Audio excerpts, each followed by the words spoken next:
오늘은 우리가 출애굽기 39번째 시간으로 반석을 치라라는 제목으로 같이 말씀을 나누도록 하겠습니다. 이스라엘 백성들은 하나님의 놀라운 은혜를 너무나도 풍성히 누렸습니다. 애굽에서 10가지 재앙을 통하여서 하나님께서 그들을 구별하여 내시고 그들을 사랑하시는 것을 경험했고, 홍해가 갈라지는 놀라운 경험을 했습니다. 그리고 마라에서 하나님께서 쓴물을 단물로 변화시키시는 하나님의 놀라운 이적을 경험했고, 먹을 것이 없어 불평했을 때 하나님께서 하늘에서 만나와 메추리를 내리셨어요. 이렇게 단시간에, 굉장히 짧은 시간에 이렇게 많은 하나님의 은혜를 하나님께서 쏟아부어 주셨습니다. 그렇게 놀라운 은혜를 경험하면서 그들은 신광야를 떠나 르비딤이라고 하는 곳에 장막을 칩니다. 그런데 오늘 1절을 보면 여호와의 명령대로라는 표현이 나와요. 여호와의 명령대로 신광야에서 르비딤으로 갔습니다. 그런데 여호와의 명령대로 갔더니 그곳에 백성이 마실 물이 없는지라 하고 성경은 말하고 있습니다. 이게 우리의 신앙의 좀 뭐라 그럴까요? 딜레마라고 할까요? 여호와의 명령대로 갔더니 물이 없었더라. 예수님께서 오병이어의 표적을 보여주시고 난 후에 제자들을 급히 재촉하여 반대편으로 떠나게 하시고, 몰려왔던 수많은 사람들, 예수님을 억지로 임금 삼으려던 사람들은 다 돌려보내시고, 예수님은 산에 올라가 기도하시고 제자들은 건너편으로 건너가는 가운데 예수님이 보내셨는데, 급히 재촉하여 보내셨는데 큰 풍랑을 만나서 거기에서 고전을 합니다. 예수님의 명령대로 갔는데 풍랑이 와요. 하나님의 명령대로 옮겼는데 물이 없어요. 아브라함은 하나님의 말씀대로 하란을 떠나서 가나안 땅에 마침내 도착했는데 거기에 기근이 찾아옵니다. 하나님의 말씀대로 했는데 어려움이 찾아와요. 하나님은 우리들에게 그런 일들을 하나씩 이렇게 경험하게 하십니다. 우리의 인생 속에 그래서 산 넘어 산이라고 하듯이 하나의 문제를 이렇게 넘고 잘 통과한 줄 알았는데 또 조금만 가면 또 와서 문제가 생기고, 조금만 가면 또 문제가 생기고, 하나님께서 이런 일들을 우리에게 왜 주실까? 하나님께서는 그런 것들을 통하여 우리들을 하나님의 사람으로 만들어 가시는 줄 믿으시길 바랍니다. 오늘 2절에 보면 이스라엘 백성들이 모세와 다투었다 그랬습니다. 하나님의 놀라운 은혜를 이렇게 단시간에 직약적으로 많이 경험하고도 하나님과 다퉈요. 물이 없어서. 마라에서 분명히 하나님께서 쓴물을 단물로 바꾸시는 하나님을 경험했습니다. 그럼에도 불구하고 물이 없으니 하나님과 다투는 겁니다. 그러니까 모세가 하는 말이 너희가 어찌하여 나와 다투느냐? 어찌하여 여호와를 시험하느냐? 너희들이 이렇게 단시간에 하나님의 놀라운 은혜를 경험하고도 하나님을 시험하느냐? 모세의 이런 말을 듣고도 이스라엘 백성들은 3절에서 원망을 하죠. 왜 애굽에서 데리고 나와서 목말라 죽게 하느냐고. 만약에 제가 하나님이라면 이스라엘 백성들을 그냥 다시 애굽으로 돌려보낼 것 같아요. 니들이 원하는 곳으로 다시 가라 그랬을 것 같은데 하나님은 그러지 않으세요. 하나님은 오래 참으시는 하나님의 사랑으로 이런 이스라엘 백성들을 끝까지 데리고 가시는 하나님의 것을 보게 됩니다. 그렇기 때문에 우리는 그 하나님, 그 미쁘신 하나님을 신뢰하며 믿을 수가 있는 거죠. 우리의 믿음은 원래 이래요. 우리의 믿음은 조금만 힘든 일이 와도, 조금만 어려운 일이 와도 금세 나락으로 떨어집니다. 그게 우리들인데 하나님은 변함이 없으세요.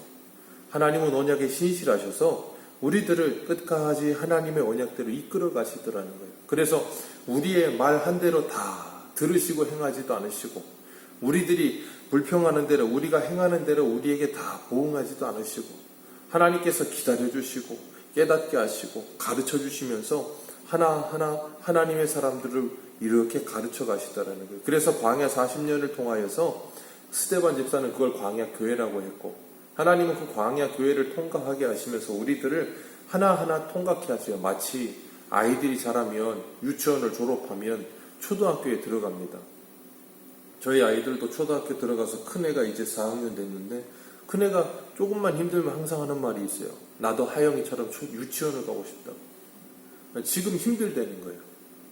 제가 그래서 그랬어요. 하영이도 힘들다.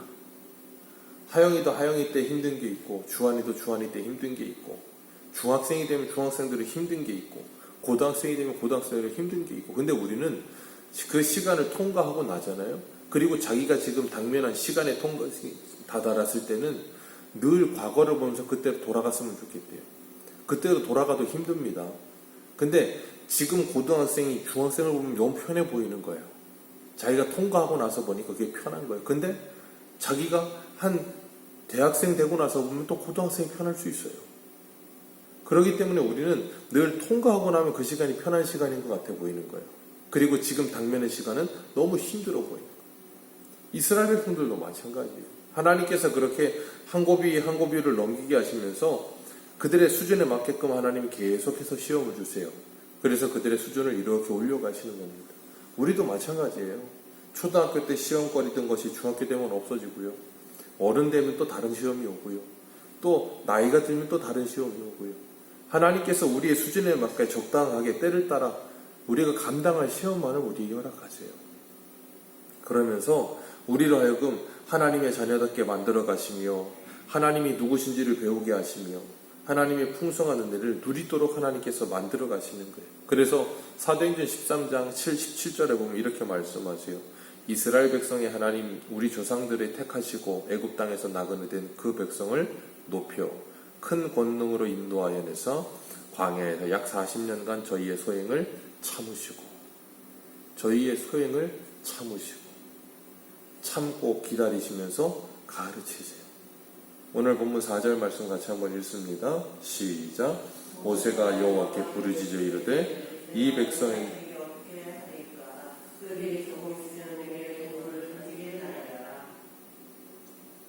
어떻게 하겠습니까? 조금 있으면 돌 던지게 생겼습니다. 그랬더니 하나님께서 5절에 뭐라 그러세요? 네가 이스라엘 장로들을 데리고 나일강을 치던 네 지팡이를 손에 쥐고 가라 라고 말씀하세요. 나일강을 치던 지팡이. 하나님께서 그 지팡이를 처음에 모세를 애굽에 보내실 때 뭐라 그러셨어요? 하나님의 지팡이라고 표현하셨어요. 그 하나님의 지팡이를 가지고 가서 애굽에서는 바로가 패역하게 불순종하고 하나님의 말씀을 듣지 않으니까 그 지팡이로 뭐 했습니까? 심판과 재앙을 내리셨죠. 홍해바다를 가를 때도 그 지팡이로, 홍해바다를 닫을 때도 그 지팡이로, 손을 들 때 하나님이 그 역사를 이루셨거든요. 하나님의 심판이 지팡이였던 그 지팡이를 가지고 뭐하라 그러세요? 장로들을 데리고 가서 반석 위에 6절 말씀이 참 우리에게 큰 의미를 갖는데 내가 호렙산에 있는 그 반석이 거기에서 내 앞에 서리니 너는 그 반석을 치라 그렇게 말씀하세요. 하나님께서 하나님의 지팡이로 모세를 통해서 애굽을 심판하셨습니다. 그 하나님의 지팡이로 이제는 뭐 해야 되는가 하면 이렇게 불순종하고 하나님을 대적하는 이스라엘을 심판하셔야 되는데 그들을 심판하지 않으세요. 그리고 뭐라 그러시는가 하면 6절에 호렙산에 있는 그 반석 위에 거기서 모세 너의 앞에 나 하나님이 서리니 너는 그 반석을 치라 그러셨어요. 그러면 그 하나님의 지팡이 재앙과 심판을 내리셨던 그 지팡이로 그 반석을 치면 그 반석이 맞겠습니까? 그 반석 위에 서신 하나님이 맞겠습니까? 네. 그 반석 위에 서신 하나님이 맞아야 반석이 맞는 거예요. 생각해보세요. 하나님이 반석 위에 서신다 그랬잖아요. 그리고 그 반석을 치라 그랬으니까 반석이 맞기 전에 먼저 하나님이 맞는 겁니다. 그 그림이 뭘 예표하고 있는가 하면 예수 그리스도의 대속의 은혜를 우리들에게 예표하고 있는 거예요. 그래서 사도 바울은 고린도전서 10장 3절과 4절에 다 같은 신령한 식물을 먹으며 다 같은 신령한 음료를 마셨으니 이는 저희를 따르는 신령한 반석으로부터 마셨음에 그 반석은 곧 그리스도니라. 이 반석이 누구라고요? 곧 그리스도십니다. 하나님께서 애굽에 심판을 내리시고 재앙을 내리시던 그 지팡이로 이제는 누가요? 이스라엘 백성들, 하나님을 대적하고 원망하는 이스라엘 백성들을 치셔야 되는데 그들을 치지 않으시고 누가 맞으세요? 하나님이 맞으시는 거예요. 하나님이 맞으심으로 그들에게 반석에서 물을 내어 그들을 먹이시는 거예요. 그게 바로 예수 그리스도께서 우리가 죽어야 할 자리에서 우리가 죽지 않고 하나님이 예수 그리스도를 대신하여 대속의 죽음을 죽게 하심으로 우리들에게 뭐 하세요? 생명을 주시는 하나님의 구원의 그림이라는 거예요. 그걸 출애굽해서 하나님이 광야에서부터 이스라엘 백성들에게 뭐 하세요? 가르치고 계시는 거예요. 하나님이 죽으심으로 말미암아 너희들의 영적인 목마름이 해결될 것이다. 그걸 가르치시는 거예요. 그래서 예수님께서 수가성 여인에게 뭐라 그러세요? 내가 너에게 물 달라고 하는 자가 누군지 알았다면 네가 주었을 텐데 내가 주는 물을 먹으면 다시는 목마르지 아니하리라. 그랬더니 그 여인이 뭐라 그래요? 나에게도 그 물을 주옵소서. 예수님께서 요한복음 7장 37절에 누구든지 목마르거든 내게로 와서 마시라. 나를 믿는 자는 성경의 이름과 같이 그 배에서 생수의 강이 흘러나리라. 이는 그를 믿는 자들이 받을 성령을 가리켜 말씀하신 것이라. 아멘. 이사야 55장 1절의 말씀을 인용하시면서 예수님이 하신 말씀이죠. 누구든지 내가 주는 물을 먹으면 그 배에서 생수의 강이 흘러나리라. 그게 누구라고요? 성령. 예수를 믿으면 성령을 받을 것이라. 그러면 배에서 생수의 강이 흘러날 것이다. 그러면 뭐 하게 되는가 하면 다시는 이 세상에 물이 없어 목마름에서 이 갈증을 느끼며 이리저리 물을 찾아다니지 않을 것이라. 그 말씀하시는 거예요. 아모스에 보면 이 처녀와 총각들이 물을 찾아서 여기저기 찾아다니는데 그 물이 그들을 만족하게 하지 못하잖아요. 예레미야 2장에도 보면 생수의 근원된 하나님을 떠나서 터진 웅덩이를 스스로 파잖아요. 그런데 아무리 파도 그들에게 그 갈증을 해결해 줄 수 있는 방법은 없어요. 그게 바로 이 세상이라는 거예요. 이 세상은 아무리 우리의 갈증을 해결하려고 물을 찾아다녀도 해결이 되지 않아요. 분명히 순간적인 해결은 됩니다. 순간적으로 갈증이 해결되는 것 같지만 조금은 지나면 또 똑같아요. 우리가 그걸 어떻게 느끼냐면 우리가 가지는 소유욕이나 우리가 가지는 어떤 그 무엇 아무리 가지려고 해도 채워지지 않습니다. 사람이란 그래요. 아무리 좋은 걸 가져도 어릴 때부터 우리가 가지는 것들을 보십시오.